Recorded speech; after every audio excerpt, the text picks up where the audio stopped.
ఓం సాయిరామ్. ఈరోజు సాయి స్ఫూర్తిలో భారం నీదే అంటే బాబాయే భరిస్తారు.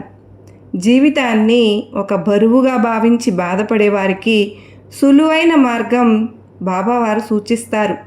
మనం భరించలేని భారాన్ని, తట్టుకోలేనంత కష్టాన్ని భగవంతుడు మన తలపై వేయడు కదా.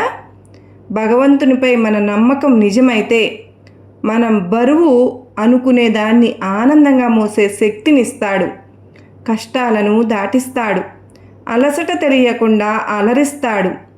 మన దారంతా గతుకులు, రాళ్ళు, ముళ్ళతో నిండి ఉన్నా, మన తలపై మోయలేనంత బరువున్నా, తోటి వారెవరూ సాయపడకున్నా భగవంతుని తలచుకుని ముందుకు అడుగు వేస్తే చాలు.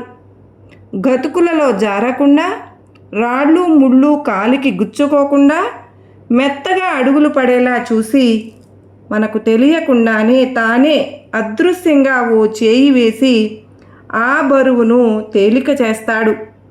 మోస్తున్నది నేనేనా అనుకునేలాగా చేస్తాడు. భారంపై సాయినాథునిపై మోపితే చాలు, ఆయనే ముందుకు నడుపుతారు. మనం నిశ్చింతగా ఉండవచ్చు. అవును కదా.